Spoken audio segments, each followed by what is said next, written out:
Shëndetje Dafi. Përshëndetje Venhar. Si e? Mirë, faleminderit, ti si e? Mirë se erdhe në emision. Faleminderit për mundësinë. Edhe mirë se erdhe në Pallçisht. Për s'pari herë bëjmë emision në Pallçisht. Po, për mua është edhe ma, si thosh, ma emocionuese edhe fakti se që këtë interviste ose këtë bashkëbisedim, them kështu më së miri, që fillojmë prej vendit ku gjithçka ka filluar edhe për mua, për fshatit Pallçisht, dhe për këtë idenë tënde të falenderoj shumë. Çka bën vlla ti për Pallçishtin në Zvicër, atje ç'kish va marrë bukën në Zvicrave. Po se dia va marr bukën apo edhe unë bëm pjesë atyne që ta ndërtojmë si Zvicrën, si qytetin ku jetoj unë atje. Okej. Domethënë ti kontribon për ata. Kontriboj për gjithë shoqëninë kudo që është ajo. Edhe atje ku jetojmë është më së miri të angazhohemi për të mirën e njerëzve, për të mirën e qytetarëve dhe për të mirën e vendit. Gjika Zvicra më shumë se të tova. Kjo është biseda ose fjala që përdoret shpesh, është interesante, po natyrisht që ka dallime ndërmjet Tetovës edhe Zvicrës apo Ciriut ku jetoj une, po një diçka që do e cek është transporti publik shumë më i rregullt se sa në Tetovë. Po, më tregove se Audin se ke qit hiç, tash sigurt jetë prit ta bëjsh te kota shesësh. A dje zgjedhjet janë, se sa e di unë, edhe tregom ti kandidon për mandat të ditë.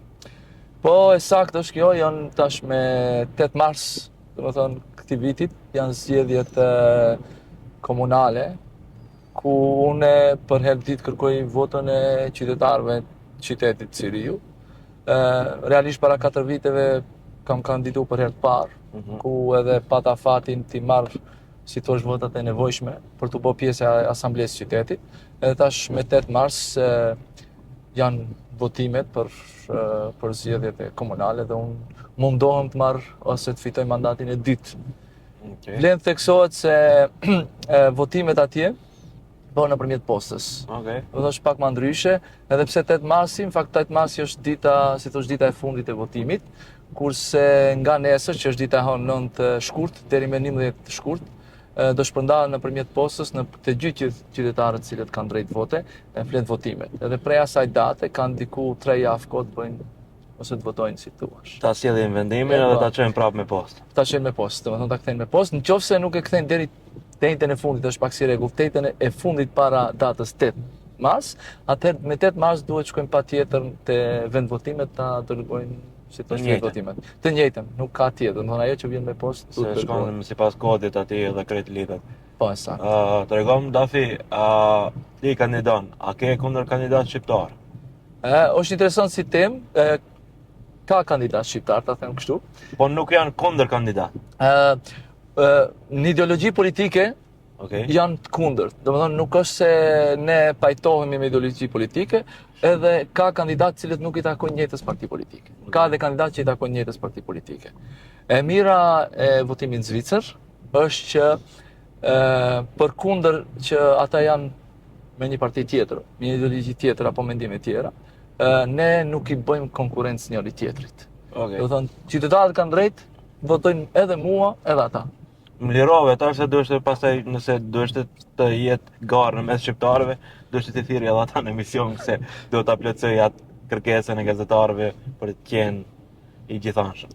Jo, unë besoj që pikërisht kjo mundësia e votimit edhe këtë bashkëbisedim tonin ju ndihmon edhe tjerëve, jo vetëm mua. Okej, shumë mirë. Shumë mirë mbot qefi se shqiptarët atje tash jeni 4 sa e di unë. Për momentin jemi 3, ishim 4. Po jeni zgjedhë 4. Po, në mandatin e parë jemi zgjedhë 4, edhe para 2 viteve, nëse s'ka bëj kështu me datë, ishin zgjedhje nacionale dhe njëri prej tyne, mund ta përmend edhe me emrin Islam Aliaj, kandidoi edhe për nivelin nacional ku arriti të marrë votat dhe kështu që nga niveli lokal, si thuaç, ose kantonal aty ku jemi ne, është në nivelin nacional. Domthonë deputet është, tek këshilltar deputet. Deputet, po. Është një pyetje që buron prej vetë ne si e mendojmë politikën edhe si e mendojmë Zvicrën. E pashmangshme është si pyetje, sa e ke rrogën vllajë si këshilltar. Se nëse nuk do bëhesh te kjo pyetje nuk shihet emisioni.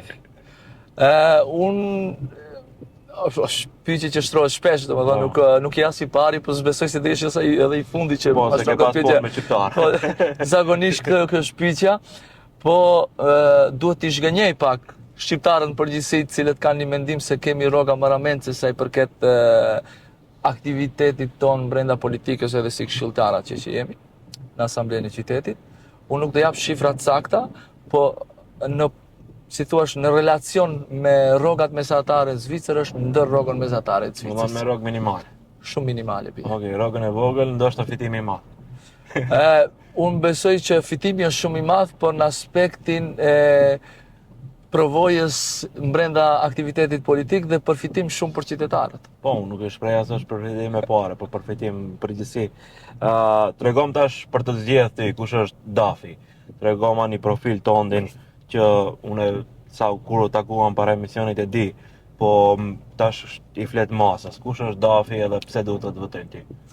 Po, interesante është kjo, duhet ta filloj aty nga filluam paraprakisht nga fshati Pallçisht, intervistën për atë thash fillim që pak për mua si nostalgjike, si emocionale gjithë ky bashkëbisedim. Rënjët ose gjithçka ka filluar në Pallçisht, aty kam përfunduar edhe shkollën fillore. Edhe më pastaj sa pa ta filluar shkollimin e mesëm në shkollën e mjekësisë këtu në Tetov. Okay. Arrita, si thua, vetëm gjysmë viti, pastaj ju bashkangjita prindëve të mi të cilët me kohë jetonin në Zvicër. Okay. Edhe nga atje pastaj ishte, si thua, një kohë jo shumë e lehtë, se isha në moshën sfidë e madhe. Shumë e madhe sfida, për arsyeën se në moshën më problematike ke shkuar. Po, adoleshenca, ke parasysh e ke lënë simpatin këtu. Edhe ne krejt jemi të njëjtë, atë fillon ajo komunikimi, si thosh, për gjetë një dikandin e këto komunikimet, edhe ti shkon në një vend ku ke një mentalitet krejt tjetër për asaj që e ke njoftë. Okay. Ke një kulturë e cila nuk ku përshtat as pak me atë që e dihet. Edhe ma problematika prej krejtve ishte edhe gjua, nuk është se disha gjua kur shkova atje. Po këtu duhet patjetër t'i falenderoj edhe prindërit e mi, të cilët pas një hezitim ma dhanë mbështetjen, si thua, maksimale që unë të bëja ose të vazhdoja ato misionin ose atë që kisha në mendjen time. Okay. Unë vazhdova atje ku përfundova pastaj edhe, si thua, shkollimin e mesëm. Pastaj është interesante se desha bëj një hap kështu mbrapa, edhe u regjistrova në Fakultetin e Shkencave Politike në Universitetin e Evropës Juglindore në Tetov. Okay. Ku në fakt pastaj nga këtu nuk e përfundova këtu, po vazhdova në Universitetin e Siriut, atje përfundova shkencat politike, edhe fillova magjistraturën në Universitetin e Siriut. Po gjatë gjithë kësaj kohe unë vetëm kisha filluar me një pjesë të profesionit tjetër që kishte të bëje me transportin publik në përgjithësi. Në atë kohë, unë sa kisha marrë hapat për të bërë instruktor i tramvajt. Edhe isha, si thuash, në dy drejtime. Politika, profesionin, komunikacion, si thuash, në transportin publik. Po, krejt bashkë këto i kisha. Edhe pas semestrit 3 në magjistraturë, unë e ndërpreva, si thosh, magjistraturën në shkenca politike, se pash e ardhmja profesionale ishte te tramvajt, si thosh, apo te transporti publik, dhe vazhdova këtë pjesë ku unë pastaj u bëra instruktor tramvajsh, diku u ushtrova këtë profesion 4 vite me radhë. Po në ndërkohë vlen theksohet se unë nuk isha jo aktiv edhe në, si thosh, shoqata humanitare, jo qeveritare, që s'kishin bëjshin shumë drejt për drejt me politikën, po u angazhosha për shkallë edhe të backgroundit që kisha me shkencat politike. Krejt e rastësishme, apo jo e rastësishme, kur je i angazhuar aktivisht në këto shoqata, apo për çështje që i prekin njerëzit përgjithësi, ti takon njerëz politikës, don apo s'don. Edhe si rrjedhoj e kësaj, gjithë ato njerëz që takoja ose shok që kisha brenda politikës në Zvicër, thoshin ti je aktiv, pse nuk aktivizohesh tamam brenda politikës. Nuk e shifja atë asnjëherë si opcion, po nganjëherë kjo, si thosh, trusnia e shoqërisë, e muhabeti që bëhet, edhe vendosa që të bëhem antar i një partie politike, siç është Partia Socialdemokrate, apo SP si njihet në Zvicër, Apo PSD-ja Shqip. apo Ama jo PSD-ja e Kosovës. jo bash as si ajo. Domethënë është Partia Socialdemokrate se nuk është se identifikon shumë drejt për drejt as me Partinë Socialiste në Shqipëri, po as me PSD-n në Kosovë. Okej. Nuk, domethënë nga puna e konceptit edhe ideologjisë. Unë bëna pjesë e saj dhe natyrisht aty fillova aktivitetin tim brenda partisë, u avancova në disa, si thosh, struktura brenda partisë, edhe para 4 viteve, realisht para 5 viteve, kryetari në ndekës në asaj kohe mu afrova dhe më tha si e mendon garimin për asamblenë e qytetit. Unë as që kisha menduar ndonjëherë kështu vasi ide, thash, më fal, po nuk e kam iden, mund të shpjegojsh pak më shumë se çfarë i bie kjo punë tamam për mua. Ma shpjegoja në pika shkurta, i thash, jep pak kohë. Edhe u mendova diku, nëse zgaboj një javë ose 10 ditë kështu, edhe prapë u takova me atë, thash, nuk e di pe prapë se jam shumë i sigurt për këtë punë. Edhe ma bëri kështu si rafsh heca se ashtu kështu ata që kandidojnë për herë të parë nuk është se zgjidhen, tha, edhe vendin tha në listë nuk është që do të kesh më të mirin, po është mirë ta bësh një provojë. Okej. Edhe shire dhe rezultati kësaj unë pranova, bëm pjesë e listës në atë kohë. Edhe fitova. Edhe çuditërisht, apo e papritur edhe për mua në atë kohë, unë mora votat e nevojshme dhe u bëna pjesë e asamblesë, si thuash. Kjo, në pika shkurta, mundova bukur shkurt ta shpjegoj atë angazhimin tim në përgjithësi. Tash ishte pyetja tjetër, pse mua, po, nëse s'gaboj. Tash ato të cilët e kanë ndjek pak a shumë atë aktivitetin tim, sidomos të 4 vjet ku jam pjesë e asamblesë, i kam pa realisht temat me të cilët unë jam marrë. Aktivitetin tim brenda, sidomos brenda asamblesë, po edhe jashtë saj. Jam munduar shumë që mos të kapi tema të cilët duken bombastike në publik, po brendësinë e saj nuk kanë kur gjo hiq realisht. Dhe fatkeqësisht në politik është kjo pjesa ku mundohet secili të jenë në qendër të vëmendjes, edhe kur don të jesh në qendër vëmendjes ti kap tema të cilët janë më bombastike, kështu më për qytetarët një wow, kështu. Se ju a gje flamurin gjuhën shqipe këto si keni. Unë besoj që gjuha shqipe përdoret bukur ma mirë se sa këtu në Zvicër. Mo zotë do të kritikojnë shokët to këtu. Jo, ka njerë duhet realitetet të thuan, nuk është se ne nuk mund të jemi shok nëse nuk e kritikojmë ose nuk japim kritikan konstruktive njëri tjetrit, kështu që ja, ata di realitetin, ama kur gjosën bëjnë në drejtim. Po unë besoj se duhet punë. Po.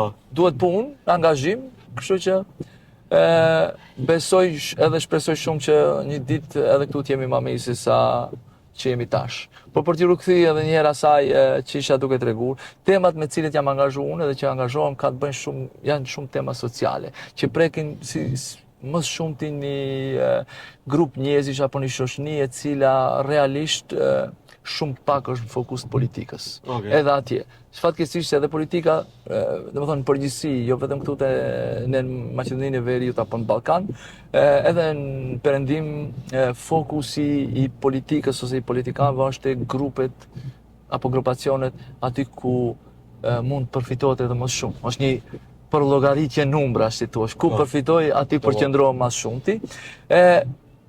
Jam munduar kësaj të hiki shumë për të fokusuar pikërisht në këto njerëz apo tepër reale dhe sidomos njerëzve të cilët nuk kanë pas zëm brenda politikës.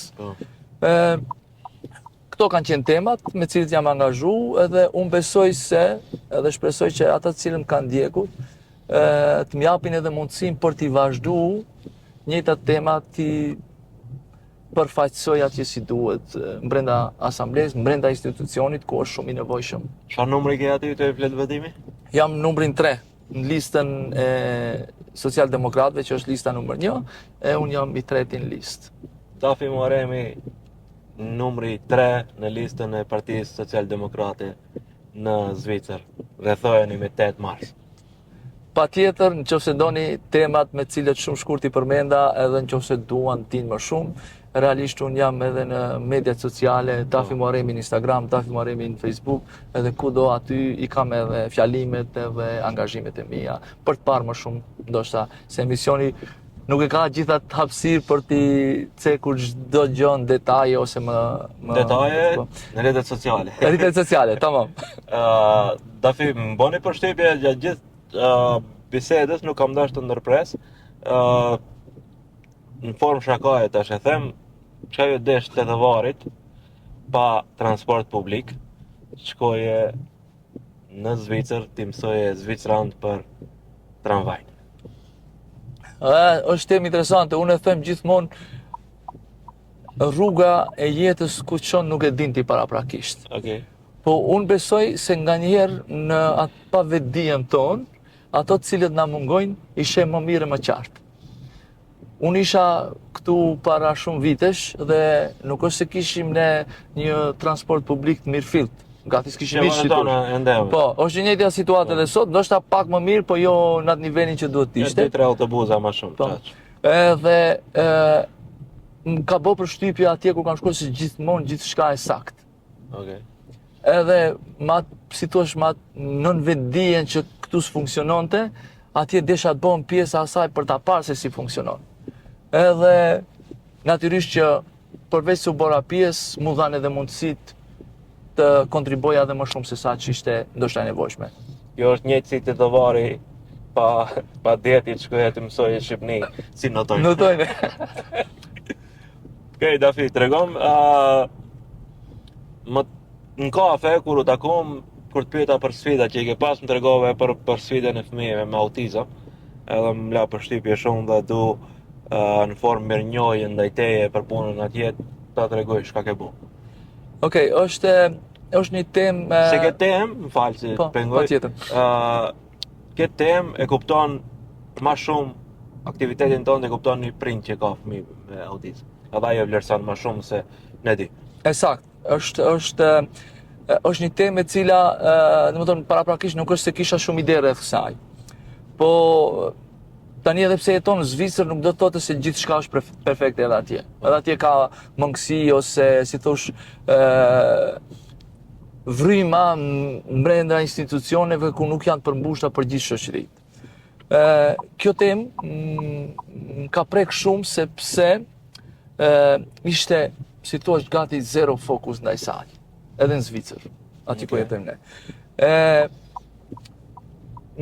Realisht kur e shifja këtë më preki shumë për arsyeën se thosha si ka mundësi në Zvicër ku e ke gjithmonë atë idenë gjithçka funksionon, gjithçka është perfekte, për gjithë këndin është kujdeset, domethënë shteti e qyteti e kjo.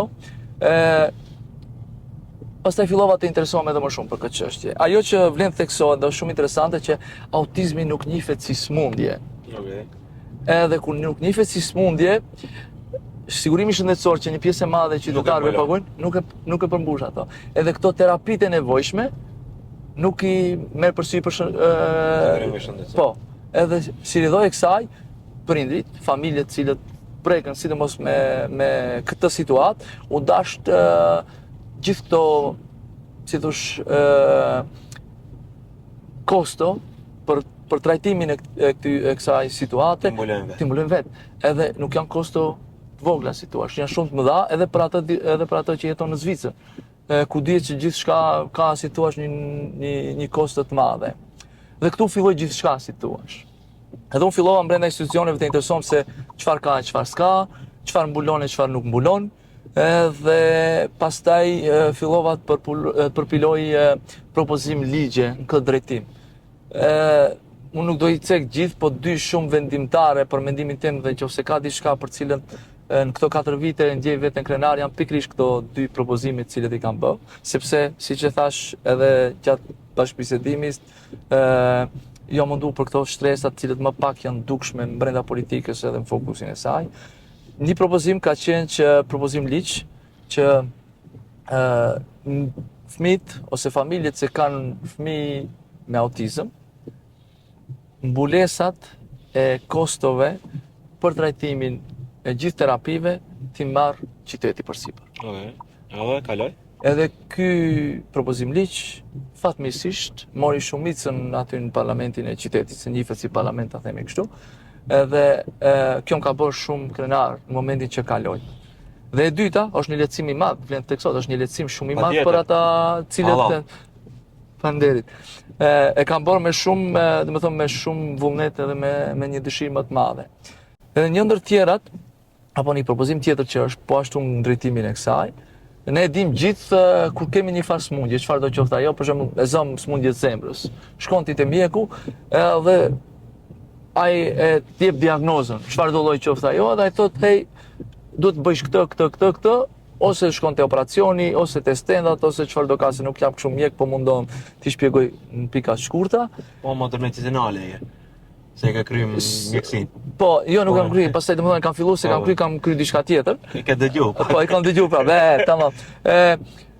Kurse te puna e diagnozës së autizmit nuk kishe një vazhdim. Domethënë ti e merri diagnozën, s'ka hap dytë. Domethënë e merri edhe tash u dash vetë familja të angazhohet e të shofe ku edhe çfarë duhet, çfarë terapia është kështu me radhë. Domethënë përveç shokit që thuash për diagnozën që e merr fëmia e tine, ku ti nuk je më në gjendje të mendosh edhe qartë si thuash, u dash të angazhohesh për gjetur si thuash çfarë ka, çfarë duhet bëj, cilat janë këto mundësi.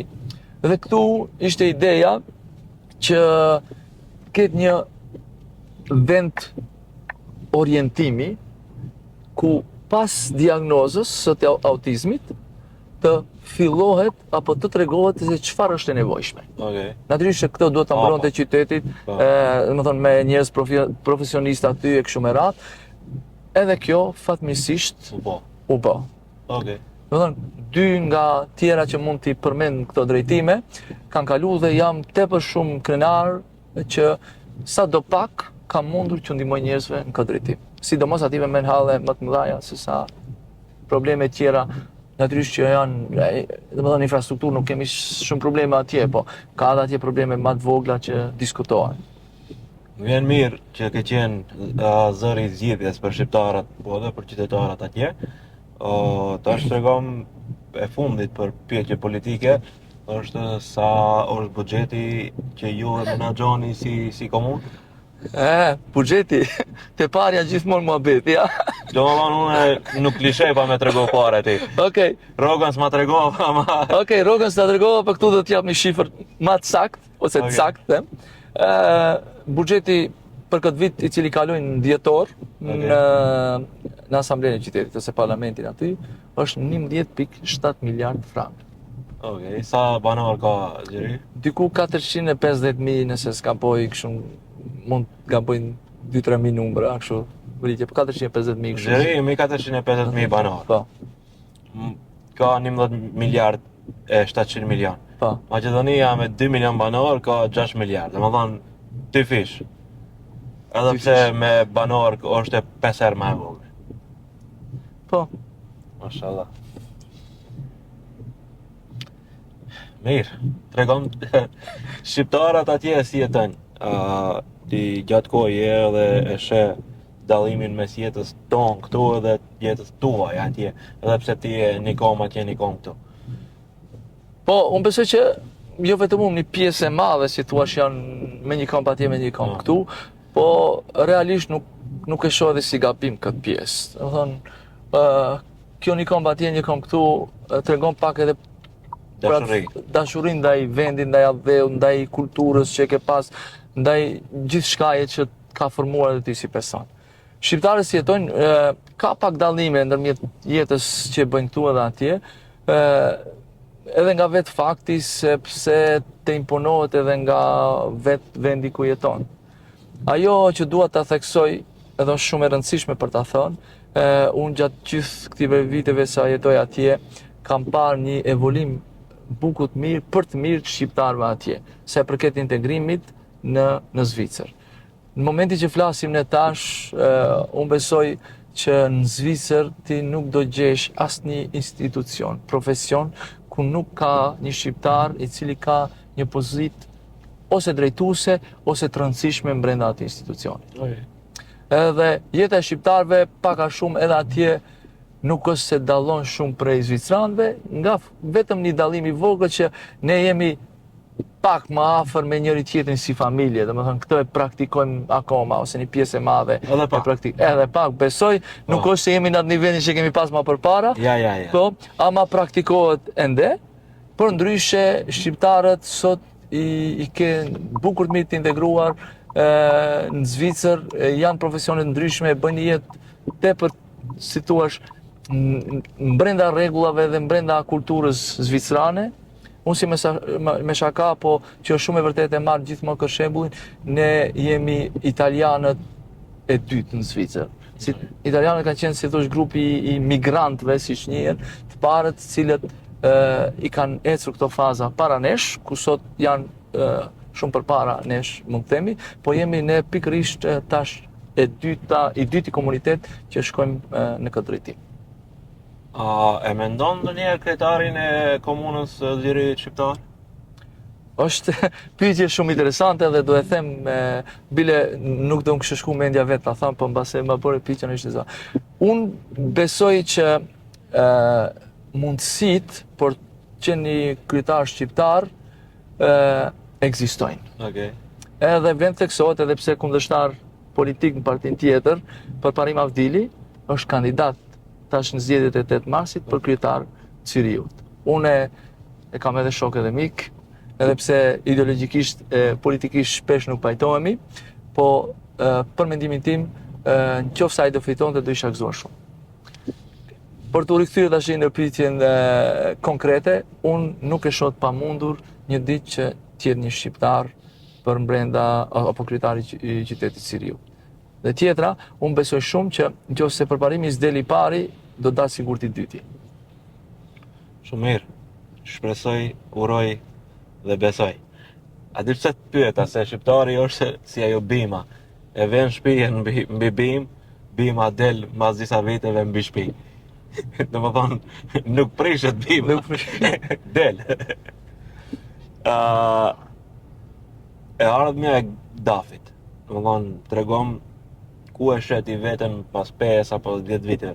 Nuk është kjo intervistë pune, thjesht është diçka që intereson për mënyrën se si ti e mendon politikën, po edhe jetën atje. Okej. Është interesant se në momentin që fillove ta bësh pyetjen, unë atje bëj edhe intervista njerëzve të cilët konkurrojnë te transporti publik. Domethënë jam pjesë e kësaj dhe zakonisht të pyetje shtonë, prandaj mirë bone edhe atë korrigjimin brenda asaj se si jemi. Unë do ndaj këtë pyetje në dy pyetje. E para do flas për të ardhmen politike dhe dyta për të ardhmen, si thua, profesionale apo kështu private. Do e filloj me të parën. Realisht për momentin nuk është se kam ambicie shumë të mëdha në vazhdim brenda politikës. Fokusin momental e kam tepër shumë te asambleja e qytetit edhe te zgjedhjet e tashme. Po nuk mund them asnjë jo kështu të prerë, pas as edhe një po bindse që e ardhmja mund të jetë në nivele tjera brenda institucioneve apo në politikë. Për momentin është fokusi aty dhe e gjej veten mirë aty, pikërisht me këto tema të cilët janë shumë për qytetarët, për njerëzit me nevoja pak më të veçanta se sa tjerët, dhe kontributi në këto tema e bësh më shumë, sidomos në këtë nivel politik, se sa që shkojsh më lart. Prandaj, e ardhmja nuk është shumë e qartë, por e qarta e të ardhmës ime është fokusi të asambleja. Tani te pjesa profesionale, unë nëse ka një vend që ndihem mirë është pikërisht vendi ku shkojnë punë. Se mund të them e du punën shumë, kjo do ishte pak klishe. Po, klishe, po ajo se cilën e bëjt e puna, që domethënë ke transporti publik. Ndër tjerat unë jap mësim rreth transportit publik, për diku rreth 2000 persona. Okej. Në vit? Urno? Në vit? Në vit, po. Në vit. Natyrisht nuk jam i vetmi se do ishte pamundur kjo, jemi një grup prej diku 15 personash cilët i japën këto kurse, si thuash. edhe aty e gjej veten shumë mirë, e ndjej veten shumë mirë, sepse jem profesionin tënd, flet për diçka e cilën e ndjen edhe brenda saj. Dhe këtu e ardhmja më duket shumë më e qartë se sa në politikë. Dhe për ta bërë kështu një farë krahasimi, politika ta merr një energji bukur të madhe, edhe kohën gati më të vlefshme private që duhet ndoshta ta kalosh me familjen, me fëmijët, ta merr politika. Edhe kjo ndoshta është ajo arsyeja që nuk më jep, si thosh, të kem ambicie dhe më të mëdhaja që të marr më shumë kohë prej familjes, po duhet fokusin, sidomos tash un kam edhe 2 fëmijë në një moshë relativisht të vogël. Me jetë gjatë. Shumë falënderit, edhe besoj që ato kanë nevojë shumë për mua. Mendoj se ti ke më shumë nevojë për ta. E sigurt edhe kjo. Tregoma një gabim që ke bo në komunikacion dhe nuk e përsërit. Do jap përgjigjen se nëse jap shkurt nuk është shumë e vlefshme, po duhet ta jap edhe si përgjigje, po edhe si mesazh. Domethënë ti ta bëj, po ta kombinoj. Natyra jonë është kaq ajo. Po. Gabimi më të madh që mund ta bësh komunikacion tani jashtë asaj që flas ose mund të flisja si instruktor tramvaj, është të mendojsh se tjetri gjithmonë do kujdeset edhe për ty ose dhe bëj në komunikacion veprimin e duhur që mos ndodh kur gjë. Domethënë, duhet mendjen tonë, secili prej nesh ta ketë se une gjithmonë duhet kujdesem edhe për veten edhe për tjetrin, që mos ndodhe një aksident ose diçka më e rëndë. Domethënë, ky është gabimi që kam bërë në fillimet e mia, ku gjatë natyrisht përvojës edhe profesionale e kam mësuar bukur qartë që kjo s'duhet ndodh asnjëherë në mendjen tonë. Duhet jemi gjithmonë në fokus të asaj se tjerët gjithmonë mund gabojnë, po unë duhet jemi pa gabueshëm. Okej. Ke hënë kuçën ndonjëherë? Pa vetdije, sigurt. Me vetdije jo. Me vetdije jo. Me vetdije jo. Shumë vogël nëse do kishin kuçën. Jo, me vetdije se kisha. Nuk i kuptoj ato njerëzit që hin kuçën me vetdije. Po, unë besoj se në komunikacion duhet stresit lihet jashtë. Nuk bën të jemi stresuar shumë. Nuk e di unë si voziti edhe kujdesem për pyetjet edhe të gjej bashkë me sedusit. Mendoj se jam shofer i mirë, ti si e vlerëson? Deri tash besoj se ke bë pak gabime. Pak. Një gabim e pash. Çfarë? Te rreth rrotullimit ku erdhëm drejt Tetovës, ishte një makinë që ajo vetëm ishte brenda rreth rrotullimit dhe koha ishte shumë, domethënë e shkurt, ai mu duk më i kujdesshëm se ti. Faleminderit, i thomi atij. Ishte kënaqësi. Faleminderit për kohën, edhe thjesht të dëshiroj sukses. Shumë faleminderit edhe ty edhe për mundësinë që ma dha. Ishte një bashkëbisedim interesant, edhe një formë tjetër e bisedave ose intervistave deri tanishme që i kam bërë. Venharin asnjëherë s'mundesh ta shohësh në studio. Edhe ky opsion është bukur i mirë, më shumë do pëlqente nëse do ishte me transport publik. Me tramvaj. Me tramvaj me autobus. Grazie, faleminderit. Shumë faleminderit.